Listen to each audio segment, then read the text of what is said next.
Right, welcome to Raj news face to face కార్యక్రమానికి స్వాగతం. నేను మీ కార్తిక్. ఈరోజు మన గెస్ట్ జిహెచ్ఎంసీ మాజీ కార్పొరేటర్, ప్రస్తుతం తెలంగాణ రాష్ట్ర టీపీసీసీ ప్రచార కమిటీ కో కన్వీనర్, అదేవిధంగా ఎల్బీనగర్ నియోజకవర్గంలో కొత్తపేట డివిజన్లో విపిజి ఫౌండేషన్ ద్వారా ఎంతోమంది పేద ప్రజలను, పేద విద్యార్థులను ఆదుకుంటున్నటువంటి వ్యక్తి వజీర్ ప్రకాష్ గౌడ్ గారు మనతో ఉన్నారు. మరి మిగతా విషయాలు మనం వారిని అడిగి తెలుసుకునే ప్రయత్నం చేద్దాం. నమస్తే అండి. నమస్కారం. ముందుగా ఫేస్ టు ఫేస్ కార్యక్రమానికి స్వాగతం. స్వాగతం. రాజ్ న్యూస్ కూడా ప్రత్యేకంగా అభినందనలు. ఎలా ఉన్నారు? చాలా బాగున్నాం. ముందుగా మీ కుటుంబ నేపథ్యం ఏంటి? అసలు రాజకీయంలోకి ఎప్పుడు వచ్చారు? రాజకీయంలోకి రావాలన్న ఆలోచన ఎందుకు వచ్చింది? గతంలో మేము తెలుగుదేశం పార్టీ స్థాపించినప్పుడు స్వర్గీయ ఎన్టీ రామారావు గారు మరి ఆయన నటుడుగా ఉన్నప్పటి నుంచి బాగా అభిమానం, మా తాతగారికి బాగా అభిమానం. ఆయన వేషధారణలో ఉన్నటువంటి భీష్ముడిది కానీ, దుర్యోధనుడి కానీ, శ్రీరాముడిది కానీ, వెంకటేశ్వర స్వామి ఇలాంటివన్నీ కూడా ఎన్టీఆర్ సినిమాలు బాగానే చూసేటట్టుంది. అట్లా అభిమానంతో పార్టీని అప్పట్లోనే జెండా పట్టినాం. తెలుగుదేశం పార్టీ మీద అభిమానంతో ముందుకు వచ్చినాం. రాజకీయంగా అంటే మా పూర్వీకులు ఎవరు లేరు. ఆ రోజు పార్టీ స్థాపించినటువంటి ఎన్టీ రామారావు మీద అభిమానంతో పార్టీని మరి జెండా పట్టి తెలుగుదేశం పార్టీలోకి రావడం జరిగింది. మీ డివిజన్లో మేము విన్నాము, విపిజి ఫౌండేషన్ ద్వారా ఎంతోమంది పేద విద్యార్థులకు కానీ, చదువుకోవడానికి అవుతుంది, పేద ప్రజలకు కానీ, ఎవరైనా చనిపోయినా కూడా, ఏదైనా శుభకార్యం ఉన్నా కూడా ఎంతోమందికి సేవలు అందిస్తున్నారని విన్నాము. అసలు ఆ ఫౌండేషన్ ఎప్పుడు స్థాపించారు, ఎందుకు స్థాపించారు, దాని ద్వారా మీరు ఎటువంటి సేవలు అందిస్తున్నారు ప్రజలకు? నేను 2009లో కార్పొరేటర్ అయినప్పుడు కొన్ని సంక్షేమ కార్యక్రమాలను తీసుకొని వెళ్ళినట్టయితే మరి ఆ రోజు ఉన్నటువంటి ఓల్డ్ ఏజ్ పింఛన్స్ కూడా కాంగ్రెస్ ప్రభుత్వం ఉండేప్పుడు, రాజశేఖర రెడ్డి గారు ముఖ్యమంత్రి ఉన్నప్పుడు కొన్ని పింఛన్స్ కొందరికి ఇవ్వలేకపోయే పరిస్థితిలో నాకు తెలిసి కూడా ఆ రోజు చాలా వరకు ఎల్బీనగర్ నియోజకవర్గంలో పింఛన్స్ రాని పరిస్థితిలో ఉండే. ఆ రోజుల్లోనే 200 రూపాయలు ప్రతి ఒక్కరికి పింఛన్ అనేది ఇవ్వాలనే ఆలోచనతోనే ఫౌండేషన్ ఏర్పాటు చేసి, అంటే ఫౌండేషన్ నుంచి మీరు పింఛన్ కూడా ఇచ్చారా? పింఛన్స్ కూడా ఇచ్చిన. ఎంతమందికి ఇచ్చారు, ఎంత ఇచ్చారు? అట్లా 200 లెక్క. ఆ రోజు గవర్నమెంట్ ఏదైతే 200 రూపాయలు ఇస్తుందో ఆ 225 రూపాయలు మేము కూడా ఇచ్చిన. అట్లా చాలా వరకు నా దగ్గరకు వస్తే నెలకు వచ్చేసరికి 500-600 మంది ముసలోళ్ళు వచ్చి తీసుకెళ్ళేవాళ్ళు. అందరిది డేటా ఉంటుంది, టైం టు టైం డేట్ ఇస్తుంటే ఆ టైంకి వచ్చి తీసుకునేవాళ్ళు. ఎందుకు ప్రజలకు సేవ చేయాలని ఆలోచన మీకు వచ్చింది అసలు? ఒకటి మానవ సేవ, మాధవ సేవ. మరి మనం ఏదైతే సంపాదించినామో డబ్బు అన్నీ కూడా కూడబెట్టుకొని పోయినంత మాత్రాన మనకు మాత్రమే మిగిలిపోతుంది. సమాజంలో మనం అంటూ ఎప్పుడు కూడా బ్రతికుండాలి, చిరకాలంగా మన పేరు గుర్తుండాలి, ప్రతి ఒక్కరికి సేవ చేయాలి, ప్రతి ఒక్కరిని ఆదరించాలి, అభిమానించాలి. పెద్ద చిన్న గౌరవం కూడా మేము నిజంగా కూడా మా వంశీకుల నుంచి కానీ, రాజకీయ పార్టీ తెలుగుదేశం పార్టీ నుంచి కూడా కానీ నేర్చుకోవడం జరిగింది. ఒకరిని గౌరవించాలన్నా, ఒక సేవ చేయాలన్నా ఏదైనా కానీ గతం నుంచి మేము దానికి అనుకూలంగానే ఉండే. మా కుటుంబం కూడా అట్నే ఉంటుండే. మా నాన్నగారు కూడా ఎందరికో చాలా వరకు సహకారం చేస్తూ అట్లా ఆయన మంచి పేరు తెచ్చుకో. ₹1 సాయం చేయాలన్నా, ₹10 సాయం చేయాలన్నా కూడా వెనక ముందు ఆలోచించే పరిస్థితులు ఉన్నాయి. అలాంటి సందర్భాల్లో వజీర్ ప్రకాష్ కూడా అసలు ఇంతమందికి సేవ చేయడం ఎలా సాధ్యమవుతుంది? అసలు అంత డబ్బు ఎక్కడి నుంచి వచ్చింది మీకు? డబ్బు మనం సంపాదిస్తాం, వ్యాపారం చేస్తాం కాబట్టి డబ్బు సంపాదించి మూడలు కట్టుకొని పెట్టుకుంటే ఆ డబ్బు కనబడదు ఎవరికి. నలుగురిలో తీసి దాన్ని ఖర్చు పెడుతుంటేనే అరే ఇంత సంపాదించనే అనిపిస్తుంది. అంతేగాని దాచిపెట్టుకున్న వాళ్ళు చాలామంది ఉంటారు. అట్లా దాచిపెట్టుకున్న వాళ్ళు ఎవరు కూడా గుర్తించలేరు. వాళ్ళ డబ్బు ఏమున్నా కానీ అది ఉపయోగం ఉండదు. నాది ఆలోచన ఉండదు. ప్రజల సంతోషంగా మీ సంతోషంగా ఉండాలి ఎప్పుడే. కానీ జీవితం ఎప్పటికీ శాశ్వతం కాదు. ఇది ఉన్నటువంటి నేను ఒకటే సందేశం ఇస్తున్నాను ఎవరికైనా కానీ, శాశ్వతమైన జీవితం కాదు ఇది. మనం ఎప్పుడు ఏమవుతామో ఎవరికి తెలియదు. కానీ ప్రతి ఒక్కళ్ళు మనం ఎప్పుడు ఉండాలి అనుకుంటే సమాజ సేవ కంపల్సరీ చేయాలనే నా ఆలోచన. 100లో ఒకటిగా ఉండిపోవాలి తప్ప మనం ఒకరిగానే ఉండిపోవాలనే ఆలోచన ఎప్పుడు చేయకూడదు అనేది నా ఆలోచన. రాజకీయంగా జిహెచ్ఎంసీలో కార్పొరేటర్గా గెలిచిన వజీర్ ప్రకాష్ గౌడ్ సడన్గా తెలంగాణ రాష్ట్రం ఏర్పడిన తర్వాత టీఆర్ఎస్లోకి రావడం జరిగింది. ఎందుకు టీడీపీ నుంచి టీఆర్ఎస్లోకి వచ్చారంటే ఏం చెప్తారు? ఆ రోజు వాస్తవానికి తెలంగాణలో తెలుగుదేశం పార్టీ నిర్వీర్యం అయిపోయింది. గత ఎన్నికల్లో చూసినట్టయితే జిహెచ్ఎంసీలో 2009లో చూసినప్పుడు 46 మంది మేము కార్పొరేటర్లు ఉన్నాం. అదే 2016 ఎన్నికలకు వచ్చేసరికి 2009 నుంచి 2016 ఎలక్షన్లో తెలుగుదేశం పార్టీ ఇక్కడ స్టాండ్ తీసుకోలేకపోవడం ప్రధాన కారణం. ఆ రోజు మరి పరిస్థితులు బాగా అనుకూలంగా లేవు కాబట్టి పార్టీని నిర్వీర్యం చేస్తున్నటువంటి ఈ తెలుగుదేశం పార్టీ తెలంగాణలో మరి మన రాజకీయ ఉనికిని కాపాడుకోవాలని అంటే ఆ రోజు ఉన్నటువంటి బీఆర్ఎస్ పార్టీ టీఆర్ఎస్ పార్టీగా ఉండే టీఆర్ఎస్ పార్టీలోకి రావడం జరిగింది. రైట్. కొన్ని సందర్భాల్లో ఇక్కడ స్థానికంగా ఉన్న ఎమ్మెల్యే సుధీరెడ్డి కానీ సుధీరెడ్డి వర్గీయులే కానీ మీ పైన దాడి కూడా చేయడం జరిగింది. అసలు సుధీరెడ్డికి మీకు గొడవ ఏంటి? ఆ దాడి వివరాలు ఏంటి? అసలు సుధీర్ రెడ్డితో నాకు వ్యక్తిగతంగా ఏం గొడవలు ఉండవు. కాకపోతే నేను తెలుగుదేశం పార్టీ నుంచి ప్రాతినిధ్యం వహిస్తున్నటువంటి కార్పొరేటర్ ఉన్న ఫ్లోర్ లీడర్ కూడా చేసిన, డెప్యూటీ ఫ్లోర్ లీడర్ చేసిన జిహెచ్ఎంసీ నుంచి. ఇక్కడ ఉన్నటువంటి అప్పుడు 8 డివిజన్లకు 7 డివిజన్లు తెలుగుదేశం పార్టీ నుంచే ఉండే. 7 డివిజన్లు ఉన్న కార్పొరేటర్లకు నేను ఒక డిప్యూటీ ఫ్లోర్ లీడర్గా ప్రాతినిధ్యం వహిస్తున్నప్పుడు అధికార పార్టీ ఎమ్మెల్యే ఆయన కొద్దిగా ఏదైనా ఆయన ప్రోటోకాల్ లేకుండా ఇనాగ్రేషన్ చేయడం కానీ. ఏ ఇయర్లో అది 2009 to 2014 వరకు. ఓకే. అప్పుడు ఆయన చేస్తున్నటువంటి దౌర్జన్యాలను ఎక్కడిదక్కడ కట్టడి చేస్తూ ముందుకెళ్తున్నప్పుడు కాంగ్రెస్ పార్టీలో ఉన్నాడా? కాంగ్రెస్ పార్టీ ఎమ్మెల్యేనే ఆయన. కాంగ్రెస్ పార్టీ ఎమ్మెల్యే ఉండే, కాంగ్రెస్ ప్రభుత్వమే, కాంగ్రెస్ పార్టీ ప్రభుత్వంలో ఉండే. నేను టీడీపీ జిహెచ్ఎంసీ ఫ్లోర్ లీడర్గా కూడా చేసిన, డిప్యూటీ ఫ్లోర్ లీడర్గా చేసిన. ఆ రోజు నేను ఇక్కడ మరి ప్రతిపక్ష నాయకుడిగా ఉండి నా పాత్ర నేను న్యాయంగా ప్రజలకు దగ్గర అవడానికి అవకాశం ఉన్నటువంటి ప్రతి అంశాన్ని తీసుకొని ముందుకెళ్తున్నాడు. సుధీర్ రెడ్డి అది చూసి ఓర్వలేక మాపై దాడులు చేశాడు. చాలా వరకు అభివృద్ధిలో ముందుకెళ్తామంటే మాకున్నటువంటి మరి ఆ రోజు ఉన్నటువంటి కార్పొరేటర్గా మా పనితీరు, మా పరిధిలు అవన్నీ కూడా మేము గుర్తించి పనిచేస్తూ ముందుకు వెళ్తున్నప్పుడు ఆయన అవన్నీ కూడా చూసి తట్టుకోలేక మాకు ఇనాగ్రేషన్ కూడా వచ్చినప్పుడు మెసేజ్ ఇవ్వకుండా కార్పొరేటర్ని నెగ్లెక్ట్ చేస్తూ కార్యక్రమాలు చేస్తూ ముందుకెళ్తా ఇదేమని ప్రశ్నించినందుకు గొడవ జరిగింది. అదేవిధంగా తెలంగాణ ప్రత్యేక ఏర్పాటును టీడీపీ ప్రభుత్వం ఆనాడు వ్యతిరేకించింది. టీడీపీ పార్టీ కానీ టీడీపీ నాయకులు కానీ ఆంధ్ర నాయకులు కానీ వ్యతిరేకించారు. అలాంటిది అదే టీడీపీ నుంచి మళ్ళీ టీఆర్ఎస్లోకి ఎలా రాగలిగారు? ఇప్పుడు టీడీపీ నుంచి నేను ఒక్కరిని వచ్చిందంటే అది వేరు కదా. రాష్ట్ర పార్టీ మొత్తం కూడా తెలుగుదేశం పార్టీ మొత్తం బీఆర్ఎస్ పార్టీ టీఆర్ఎస్ పార్టీకి రావడం అయితే జరిగింది. ఉన్నటువంటి ప్రత్యామ్నాయంగా మన రాజకీయ ఉనికిని కాపాడుకోవాలంటే ఆ రోజు వ్యతిరేకించిరా, దానికి ప్రతికూలంగా అనుకూలించిందా అనే విషయానికి వస్తే మరి ఆ రోజు చంద్రబాబు నాయుడు లెటర్ ఇవ్వడం కూడా దానికి ఒక ప్రాధాన్యత ఉంది కాబట్టి ఆ రోజు అదే అనుకూలంగా ఉన్న పరిస్థితుల్లో మేము బీఆర్ఎస్ పార్టీకి రావడం జరిగింది. బీఆర్ఎస్ పార్టీకి వచ్చి కూడా ప్రజలకు సేవ చేయాలని మంచి సంకల్పంతోనే ముందుకెళ్ళాం మేము. ఓకే. రైట్. ఆనాడు మీరు జిహెచ్ఎంసీ కార్పొరేటర్గా ఉన్నప్పుడు మీరు చేసిన డెవలప్మెంట్ అలాంటిది? నేను చాలా వరకు డెవలప్మెంట్ చేసిన, 120 కోట్ల అభివృద్ధిని చేసిన నేను. ఆ రోజు రోడ్స్ కానీ అండర్ గ్రౌండ్ డ్రైనేజ్ సిస్టమ్ కూడా ఆ రోజు బాగాలేకుండే. గతంలో ఉన్నటువంటి మున్సిపాలిటీలో ఉన్నటువంటి గ్రేటర్ హైదరాబాద్లో విలీనమైనప్పుడు మున్సిపాలిటీకి తగ్గట్టుగా ఆ రోజు ఉన్నటువంటి జనాభాను తగ్గట్టుగా డ్రైనేజ్ లైన్స్ ఉండే. అవన్నీ కూడా అండర్ ఎస్టిమేట్ చేసి మొత్తం టోటల్గా ఎక్కడిదక్కడ ప్లానింగ్తో ఒక ప్రణాళిక ప్రకారంగా ముందుకెళ్ళాం.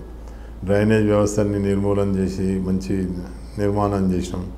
వాటర్ లైన్ కూడా చాలా పాతగా ఉండే అవన్నీ మున్సిపాలిటీ ఉన్నప్పుడు.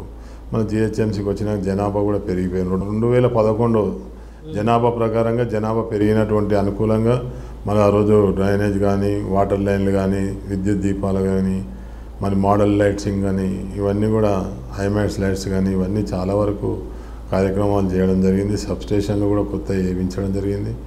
వాటర్ సివరేజ్ మరి ట్యాంకులు కూడా నిర్మాణం చేయించడం జరిగింది. చాలా వరకు వర్కులు చేయించుకుంటూ ముందుకెళ్ళాం. రైట్. ఉన్నట్టుండి మళ్ళీ టీఆర్ఎస్ పార్టీ నుంచి కాంగ్రెస్ పార్టీలోకి రావడం జరిగింది మొన్న జరిగిన ఎన్నికల్లో. ఎందుకు మళ్ళీ కాంగ్రెస్ పార్టీకి వచ్చారు? బీఆర్ఎస్ పార్టీలో నియంత్రణ పాలన చాలా ఎక్కువ వరకు విధిమీరిపోయినటువంటి స్థుతి తప్పిన గాడి తప్పితే ఎట్లుంటుందో ఆ విధంగా తయారైంది పార్టీ. ఇక ఈ పార్టీ మనకు మనగడ ఉండదు. రేపు రాబోయేది కాంగ్రెస్ పార్టీ. రేపు రావాలనుకున్నానని రేవంత్ రెడ్డి నాయకత్వంలో కాంగ్రెస్ పార్టీ ఇక్కడ మంచి ఆయన, ఎందుకంటే గతంలో మేము తెలుగుదేశంలో కలిసి పనిచేసినాం. ఆయనతో పాటు ఢిల్లీలో కూడా మేము ధర్నాలకు అన్నిటికీ పాల్గొంటుంటిమి. ఆయన ఒక ఎమ్మెల్యేగా కూడా మాకు చాలా పరిచయస్తుడు. ఒక సోదరభావంతో ముందుకెళ్తున్నప్పుడు మరి ఆయన నాయకత్వంలో తెలంగాణ రాష్ట్రంలో మరి కాంగ్రెస్ పార్టీ ముందుకు వస్తుంది కాబట్టి మేము కూడా ఆయన నాయకత్వాన్ని బలపరిచే విధంగా కాంగ్రెస్ పార్టీలో చేరడం జరిగింది. అదేవిధంగా మధు యాష్కి గౌడ్ గారు కూడా ఇక్కడికి నుంచి పోటీ చేయాలనే ఆలోచనతో వచ్చినప్పుడు ఆయనకు కూడా స్వాగతం చెప్పినాం. వారు కూడా మమ్మల్ని స్వాగతించి మరి మీరు వస్తే నేను ఇక్కడ పోటీ చేయడానికి సిద్ధంగా ఉన్నానని చెప్పేసి అడగడం జరిగింది. మేము కూడా ఆయన కూడా ఒక ఏఐసిసి నాయకుడిగా వారు ఉన్నటువంటి మరి ఎంతో అపారమైనటువంటి అనుభవంతో ఎల్బీ నగర్లో మరి రావడం జరుగుతుంది. కాబట్టి రానున్న కార్పొరేటర్ ఎన్నికల్లో కొత్తపేట కార్పొరేటర్ టికెట్ కమిట్మెంట్ తోటి కాంగ్రెస్ పార్టీలోకి వచ్చారని కొన్ని విమర్శలు వస్తున్నాయి. దీనిపై మీ స్పందన ఏంటి? నేను వాస్తవానికి బీఆర్ఎస్ పార్టీకి వెళ్ళేటప్పుడే నన్ను కార్పొరేటర్ గెలవడమన్నారు. 2016 ఫిబ్రవరి 2న పోలింగ్ జరిగింది. మీకు కావాలంటే డేట్ చూడండి. నేను 2016 జనవరి 20 తారీఖు నాడే నేను పార్టీలోకి రావడం జరిగింది. అంతకుముందే నాకు టికెట్ ఆఫర్ ఇచ్చారు. టికెట్ కావాలంటే మీరు టికెట్ తీసుకొని కొత్తపేట నుంచి పోటీ చేయండి కార్పొరేటర్గా అంటే నేను అవకాశం తీసుకున్నాను. ఎందుకంటే గతంలో నేను చేసినటువంటి డివిజన్ 3 భాగాలుగా విభజించబడింది. సరే ఏ భాగంలో పోయి మళ్ళీ నిలబడాలి అన్నా కానీ నేను ఒక ఎమ్మెల్యేగా నిలబడాలని నా చాలా ఆకాంక్ష. ఎమ్మెల్యేగా నిలబడాలనే ఆకాంక్షతో నేను ఆ రోజు వచ్చేసినటువంటి అవకాశాన్ని నాకు ఎమ్మెల్యేగా అవకాశం ఇవ్వండి, నేను అప్పుడు కానీ జాయిన్ అవుతానంటే సరే 2018లో సార్వత్రిక ఎన్నికల్లో మీకు అవకాశం కలిగిస్తాం, మీరు పార్టీకి జాయిన్ కావండి, అవకాశానికి మీరు అనుకూలంగా పనిచేస్తూ ముందుకెళ్ళంటే నేను ఆ రోజు రావడం జరిగింది. ఆ రోజే కార్పొరేటర్ వద్దనుకుని ఈరోజు మళ్ళీ కార్పొరేటర్ అనే ఆలోచన కంటే ఒక కార్పొరేషన్ చైర్మన్గా కావాలనేది అయితే నాకు ఒక ఆలోచన ఉంది. దానికి కమిట్మెంట్ అంటే మరి కమిట్మెంట్ తీసుకొని రావడం జరిగింది. అంటే మధుయాషి గారు ఎల్బీ నగర్ నియోజకవర్గానికి పోటీ చేయడానికి వస్తున్నా అనగానే ఆయనతో పాటు మీరు కూడా రావడం జరిగింది. అంటే మరి ఎల్బీ నగర్ నియోజకవర్గం నుంచి మీకే ఉన్న కార్పొరేషన్ చైర్మన్ నామినేటెడ్ పదవి ఇచ్చే అవకాశాలు ఉన్నాయా కాంగ్రెస్ పార్టీలో? తప్పకుండా ఉన్నాయి. మరి వారు చెప్పినటువంటి ఆ రోజు మాతో మాట్లాడి అధికారంలోకి వస్తే మీకు కంపల్సరీగా న్యాయం చేస్తామన్నారు. ఆ దిశగానే ప్రయత్నం చేస్తున్నాం. అంటే మరి ఇదే నియోజకవర్గంలో ఎంతోమంది నామినేటెడ్ పోస్టులు ఆశించే వాళ్ళు ఉన్నారు. జక్కిడి ప్రభాకర్ రెడ్డి అయితేంది, రామరెడ్డి కాలరెడ్డి వచ్చింది, ఆ తర్వాత దర్పల్లి రాజశేఖర్ రెడ్డి అయితేంది, ఇప్పుడు మీరు మీ తర్వాత ఎంతోమంది సీనియర్ నాయకులు కూడా ఉన్నారు. అంటే ఇంతమందిలో మీకు ఇచ్చే అవకాశం ఉందా? తప్పకుండా. ఒక బీసీ సామాజిక వర్గానికి చెందిన నేను నాకు అవకాశం వస్తుందనే భావిస్తున్నా, అవకాశం ఇస్తారని కూడా ఆలోచిస్తున్నా. రైట్. మొన్న జరిగిన అసెంబ్లీ ఎన్నికల్లో మా బీసీ నాయకుడు, మా గౌడ సామాజిక వర్గానికి చెందిన వ్యక్తి అనుకొని మధుయాష్కి సపోర్ట్ చేయడం జరిగింది. మరి కొంతమంది బయట పబ్లిక్ ఏమంటారంటే వాళ్ళ గౌడ కులస్తులే, వాళ్ళ గౌడ సంఘస్థులే, వాళ్ళ బీసీలే మధుయాష్కిని ఈరోజు ఓడగొట్టిరు, ఆయన మంత్రివర్గంలో లేకుండా చేసిరు అని కొన్ని విమర్శలు కూడా వస్తున్నాయి. దీనిపై మీ స్పందన ఏంటి? ఇప్పుడు ఎవరు గౌడ కులస్తులు ఓడగొడతారండి?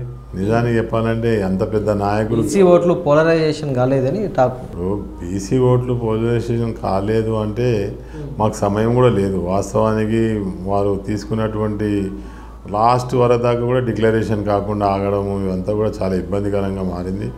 సమయం లేకపోవడం వల్ల కూడా అందరినీ కలవలేకపోవడం అనేది వాస్తవమైన నిజం. కాబట్టి కొద్దిగా అక్కడ పొరపాట్లు జరిగినాయి. ఆ పొరపాట్లను సరిదిద్దుకొని రానున్న ఎలక్షన్లో ముందుకెళ్ళాలని చెప్పేసి వారు కూడా సంకల్పంతో ముందుకు వస్తారు. ప్రస్తుతం సీఎంగా ఉన్న రేవంత్ రెడ్డి ఇదే ఎల్బీ నగర్, ఇదే మల్కాజ్గిరి పార్లమెంట్ నుంచి ఎంపీగా ప్రాతినిధ్యం వహించారు. ఎంపీగా ఈ ఎంపీ సీట్ను మళ్ళీ కాంగ్రెస్ పార్టీ ఎందుకు కైవసం చేసుకోలేకపోయింది? పట్నం సునీత మహేందర్ రెడ్డి గారిని ఎందుకు గెలిపించుకోలేకపోయింది? దీంట్లో కూడా అదే ఉంది ప్రాబ్లం. లాస్ట్ వరకు దాకా కూడా డిక్లరేషన్ ఇవ్వలేదు. అదే ఈటల రాజేందర్ది ఎప్పుడో డిక్లేర్ అయింది, ఆయన ప్రచారంలో దూసుకెళ్తా ఉన్నా కానీ మాకు ఇక్కడ లాస్ట్ మూమెంట్లో డిక్లరేషన్ ఇవ్వడం, సునీత మహేందర్ రెడ్డి గారు ఇక్కడ రావడం, ఆమె కొద్దిగా అందరికీ పరిచయంగా లేకపోవడం కూడా కొద్దిగా మాకు ఇబ్బందికరంగానే మారింది. అయినా కానీ వాళ్ళ ఉమ్మడి రంగారెడ్డి జిల్లాకు ఆ రోజుల్లో జడ్పీ చైర్పర్సన్గా కూడా వారు అందరికీ పరిచయమే. అయినప్పటికీ సమయం అయితే లేదు. చాలా తక్కువ సమయంలో పోవాలనుకున్న ఈ ఎలక్షన్ పార్లమెంట్ ఎలక్షన్ ఇవి. ఇక మోడీ చరిష్మా ఇంత తక్కువ సమయంలోనే మరి సుధీర్ రెడ్డి అసెంబ్లీలో ఎలా గెలవగలిగిండు, ఈటల రాజేందర్ పార్లమెంట్లో ఎలా గెలవగలిగిండు, కాంగ్రెస్ పార్టీ ఎందుకు గెలవలేదు? అదే ఇప్పుడు మోడీ గారి మీద ఉన్నటువంటి ఇప్పుడు నార్త్లో అంతా పోయింది. అక్కడ ఈ సౌత్ భాగానికి వచ్చేసరికి మోడీ మీద చరిష్మా బాగా పనిచేసింది. ఇక్కడ ప్రజలు అంత ఈజీగా నమ్మలేని పరిస్థితుల్లో ఉన్నారు. మోడీ మోడీ మోడీ అనుకుంటూనే ఉన్నారు. అలాంటి దగ్గర మనం ఎన్ని కార్యక్రమాలు చేసినా కానీ 6 గ్యారెంటీల పథకాలు కానీ మా అదృష్టమో దురదృష్టమో కానీ 6 గ్యారెంటీల పథకాలని అమలు పరిచే రాగానే ఫస్ట్ ఎమ్మెల్సీ కోడ్ అనేది ఎలక్షన్ ఎమ్మెల్సీ ఎన్నికల కోడ్ వచ్చింది. ఆ కోడ్ని అధిగమించే లోపల సార్వత్రిక ఎన్నికలు పార్లమెంటు వచ్చినాయి. ఇంకా ఎక్కడ ఈ ఎలక్షన్ కోడ్లో మనము సంక్షేమ పథకాలను అందించే పరిస్థితి ఉంటుంది. ప్రజెంట్ అయితే ఎలక్షన్ కోడ్ ఏం లేదు. ఇప్పుడైనా అమలు అయ్యాను 6 గ్యారెంటీలు 100%. ఈరోజు చూసినట్టయితే రైతు రుణమాఫీ విషయంలో ఆగస్టులో అన్నాం, కానీ రేపు జూలైలో స్టార్ట్ చేస్తున్నాం.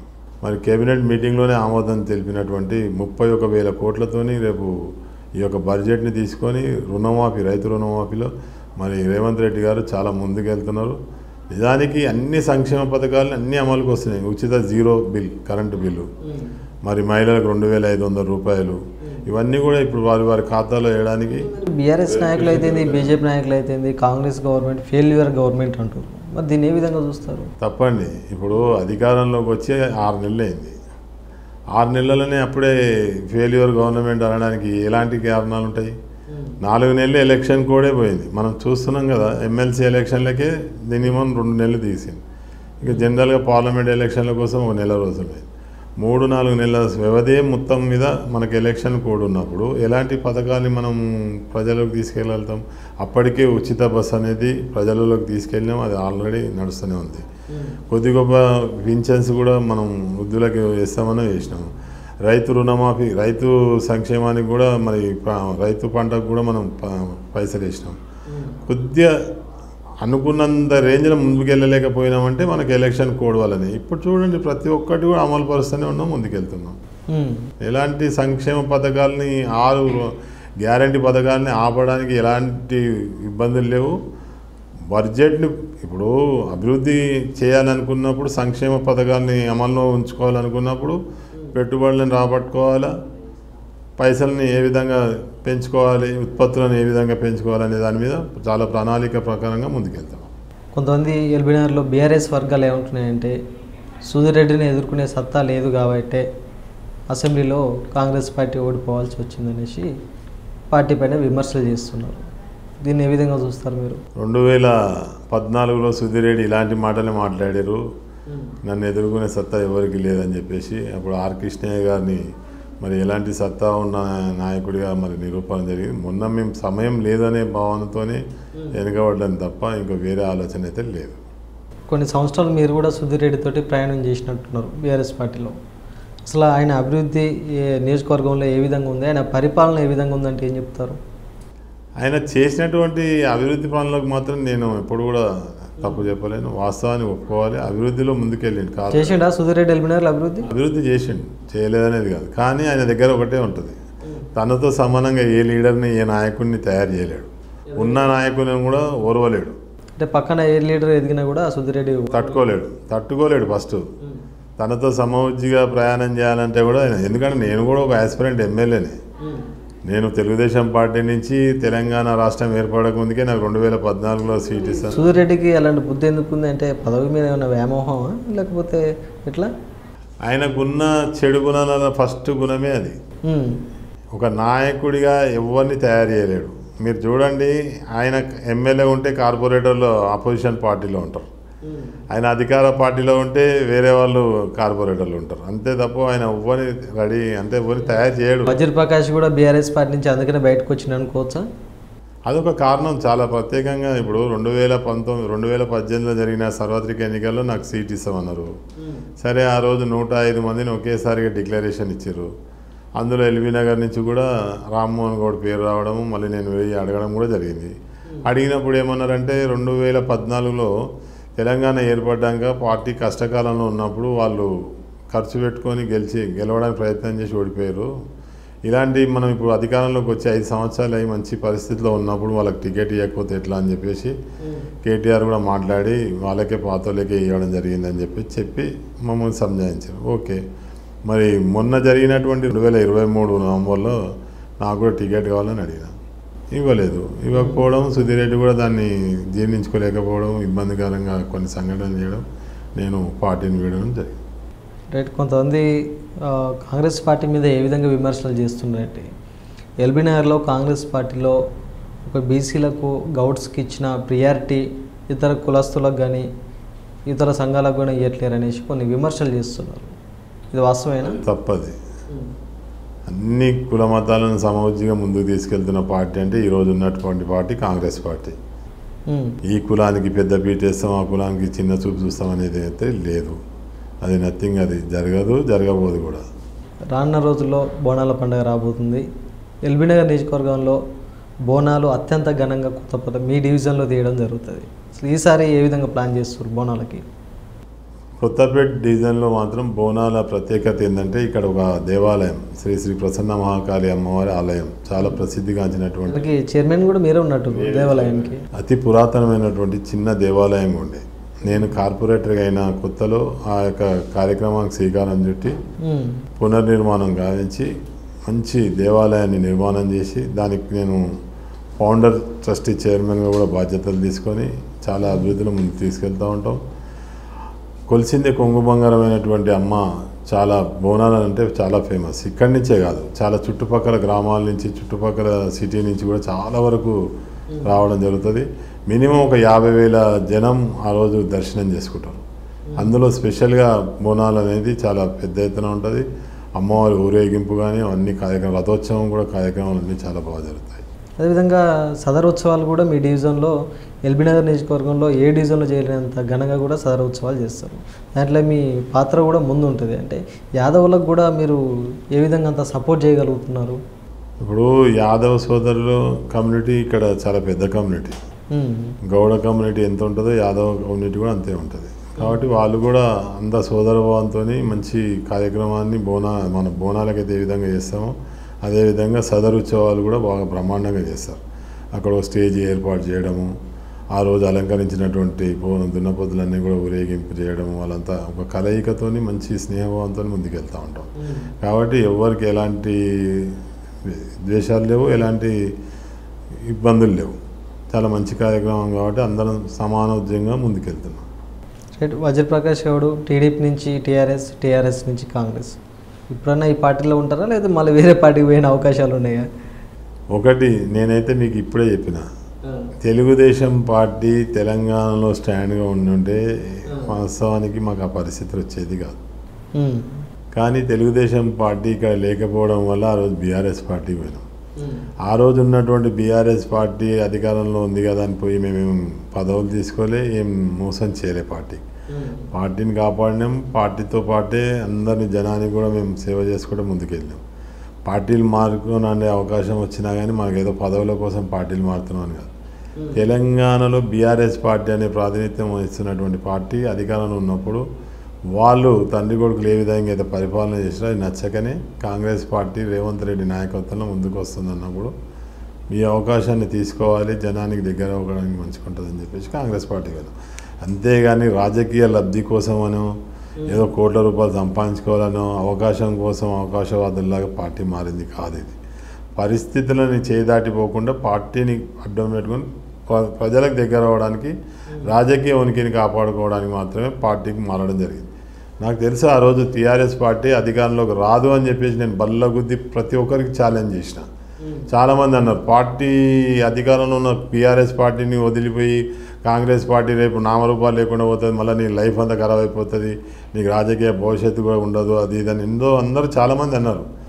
నేను ఒకటే మాట చెప్పిన, రాజకీయంగా నాకు అపారమైనటువంటి అనుభవం ఉంది. నా అనుభవంతో చెప్తున్నా, కాంగ్రెస్ పార్టీనే అధికారంలోకి వస్తుంది. ఇక్కడ రేవంత్ రెడ్డి నాయకత్వంలోనే పార్టీ అధికారంలోకి వస్తుంది, ఆయననే ముఖ్యమంత్రి అవుతాడని కూడా గంటాపదంగా చెప్పి నేను ఎలక్షన్ల బిఫోర్ వచ్చిన నేను. కాబట్టి రాజకీయ లబ్ధి కోసం నేను పార్టీలు మారింది కాదు, రాజకీయ అవకాశాల కోసం పార్టీ మారడం జరిగింది. రానున్న రోజుల్లో వజ్రప్రకాష్ గౌడ్ని తప్పకుండా ఏదో ఒక కార్పొరేషన్ చైర్మన్గా చూడొచ్చా? తప్పకుండా. ప్రజల ఆకాంక్ష ఉంది, నాకు అమ్మవారి దీవెనలు ఉన్నాయి, మీలాంటి చాలామంది శ్రేయోభిలాషులు ఉన్నారు, తప్పకుండా అవకాశం వస్తుంది. రైట్, మా తరఫున కూడా మేము కోరుకుంటున్నాం మీకు ఏదో ఒక కార్పొరేషన్ చైర్మన్ రావాలని. కేంద్రంలో కాంగ్రెస్ పార్టీ ఎందుకు అధికారంలోకి రాలేకపోయింది? రాహుల్ గాంధీ ఎందుకు ఫామ్ చేయలేకపోయింది గవర్నమెంట్ని? వాస్తవానికి ఇప్పుడు ఇండియా కూటమి, మరి ఇక్కడనేమో ఎన్డీఏ కూటమి. ఇండియా కూటమికి ఎన్డీఏ కూటమికి తేడా ఏంటంటే అక్కడనేమో ప్రధాన మంత్రిగా నరేంద్ర మోడీ గారు అని చెప్పేసి డిక్లరేషన్ ఇచ్చారు. ఇండియా కూటమిలో నాకు తెలిసిన రాజకీయ అనుభవంతో ఏంటంటే రాహుల్ గాంధీ ప్రధానమంత్రిగా అనే ఒక కానీ డిక్లరేషన్ ఇచ్చి ముందుకెళ్తే మాత్రం 200% కాంగ్రెస్ పార్టీని అధికారంలోకి వచ్చేది. దీంట్లో ఎటువంటి డౌట్ లేదు. కేంద్రంలో బీజేపీ పరిపాలన ఏ విధంగా ఉందంటే ఏం చెప్తారు? ఇప్పుడు బడాబాబులో కొమ్ము కాస్తున్నటువంటి ప్రభుత్వం. వాస్తవికంగా చూడాలంటే బీజేపీ పార్టీ ఎక్కడ కూడా ఏ రాష్ట్రంలో కానీ ఎక్కడ కానీ పేదవాళ్ళ గురించి ఆలోచన చేసింది లేదు. ఎంతసేపు డిజిటల్ ఇండియా, మేక్ ఇండియా, అది విదేశాలలో పోతే ఆయనకు ఉన్నటువంటి గౌరవం ఏంటంటే ఇప్పుడు పెద్ద పెద్ద కంపెనీలకు కొమ్ము కాసి ఉన్న రుణమాఫీలు 14 లక్షల కోట్ల రూపాయల రుణమాఫీలు చేయడం, ఇవన్నీ కూడా చేసి ముందుకెళ్తున్నారు. ఇది నిజంగా బీజేపీ పార్టీ తీసుకున్నటువంటి గ్రాండ్ అసలు కరెక్ట్ కాదు. అయినా కానీ ఇక్కడ మోడీ ఏదంటే హిందుత్వాన్ని ముందుకేసుకొని ఈరోజు ఉన్నటువంటి ప్రజలను ఏదో నమ్మించి మోసం చేయాలని చూస్తే అది నార్త్లో పనిచేయలేదు. ఇక్కడ కూడా రాను గ్రాఫ్ పడిపోతుంటుంది. రేపు మళ్ళీ రాహుల్ గాంధీ ప్రధానమంత్రి అవుతాడు ఇండియాకి, దాంట్లో ఎటువంటి డౌట్ లేదు. ఇది నాటి ఫేస్ టు ఫేస్ కార్యక్రమం చూస్తున్నాండి. రాజు న్యూస్ మరో గెస్ట్తో మళ్ళీ కలుగుతాం.